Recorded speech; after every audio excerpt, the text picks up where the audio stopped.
और एक बड़ी खबर इसी बीच है। हिजबुल्लाह के पेजर, रेडियो और ट्रांसमीटर में धमाका। यह बड़ी खबर इस वक्त आ रही है। पेजर ब्लास्ट में अब तक 9 लोगों के मौत की खबर इस वक्त आ रही है। ब्लास्ट के बाद हिजबुल्लाह ने इजराइल को धमकी दी। इजराइल को उसके अपराध की सजा मिलेगी। हिजबुल्लाह ने यह बड़ी बात कही है। यह बड़ी खबर इस वक्त आ रही है। तो बड़ी और अहम खबर आपको बता रहे, ब्लास्ट के बाद हिजबुल्लाह ने इजराइल को धमकी दी है और यह कहा है कि इस गुनाह की सजा जरूर मिलेगी।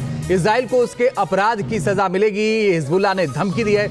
और हिजबुल्लाह इससे पहले भी धमकी देता रहा है। और एक रिपोर्ट के जरिए आपको दिखाते हैं कि आखिर हिजबुल्लाह में किस तरीके से पेजर ब्लास्ट किया गया और कितने लोग घायल हैं, फिलहाल हालात क्या है, एक रिपोर्ट के जरिए आपको दिखाते हैं।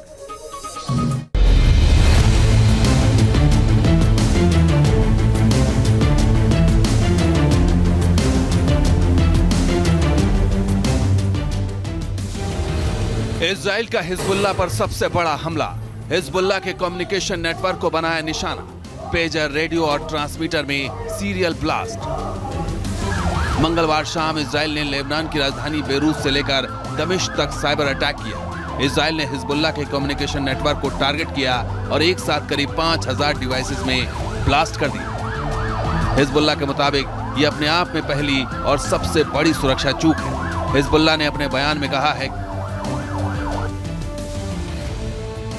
कि मंगलवार को लगभग 3:30 बजे पेजर के नाम से जाने जाने वाले संदेश प्राप्त करने वाले कई उपकरणों में विस्फोट हो गया, जो हिजबुल्लाह की कई इकाइयों और संस्थानों के श्रमिकों के स्वामित्व में थे। इन विस्फोटों के कारण बड़ी संख्या में लोग घायल हो गए। विस्फोट के कारण अभी अज्ञात हैं। इन धमाकों के बाद बेरूत के दक्षिणी इलाकों में अस्पतालों में अफरा तफरी का माहौल देखा गया। जानकारी के मुताबिक बेरूत के दक्षिणी लेबनान और पूर्वी बेका घाटी में हिजबुल्लाह के गढ़ में सैकड़ों हिजबुल्लाह सदस्य अपने पेजर में विस्फोट के कारण घायल हुए हैं। दरअसल इजराइल ने हिजबुल्लाह के पेजर, रेडियो और ट्रांसमीटर में धमाके किए। इजराइल ने हिजबुल्लाह आतंकियों के पेजर हैक किए। दुनिया में यह पहली बार है जब पेजर हैक कर धमाके किए गए। लेबनान में हिजबुल्लाह आतंकियों के हाथों में पेजर फटा। लेबनान और सीरिया में इजराइल का पेजर सीरियल ब्लास्ट हुआ है। सूत्रों के मुताबिक जिन पेजर में विस्फोट हुआ वो लेटेस्ट मॉडल के थे। जानकारी के मुताबिक हिजबुल्लाह कम्युनिकेशन के लिए पेजर का इस्तेमाल करता है। उसमें 3 महीने पहले ही जॉर्डन से खरीदे थे अत्याधुनिक पेजर। अब सवाल यह है कि इजराइल ने हिजबुल्लाह के कम्युनिकेशन नेटवर्क पर टारगेट कैसे किया होगा। आशंका जताई जा रही है कि पेजर में विस्फोट रेडियो फ्रीक्वेंसी में छेड़छाड़ करके किया गया हो।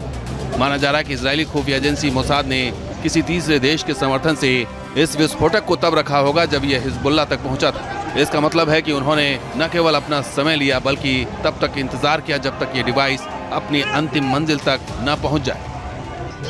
हिजबुल्लाह के कम्युनिकेशन नेटवर्क में हमले के बाद अब ईरान फूंक फूंक कर कदम बढ़ाएगा। संभावना है कि अब ईरान अपने सभी उत्पादों और उपकरणों की जांच करेगा ताकि यह सुनिश्चित किया जा सके कि जो कुछ उन्होंने किसी दूसरे देश से हासिल किया है उसमें किसी ने कोई छेड़छाड़ तो नहीं की है। बहरहाल इजराइल ने इस साइबर अटैक से हिजबुल्लाह को तगड़ा झटका दिया है, क्योंकि वो कम्युनिकेशन के लिए पेजर नेटवर्क पर ही निर्भर है। खास बात यह है कि हिजबुल्लाह ने इजराइल को अपने संचार व्यवस्था को बाधित करने से रोकने के लिए ही पेजर नेटवर्क चुना था। हिजबुल्लाह को लगता था कि उसका पेजर नेटवर्क फुल प्रूफ है, लेकिन इजराइल ने इसी नेटवर्क में सेंध लगाकर हिजबुल्लाह को अब तक का सबसे तगड़ा झटका दिया है। Team news nation. News nation अब व्हाट्सएप पर खबरों की ताजा अपडेट के लिए न्यूज नेशन के इस QR कोड को स्कैन करें।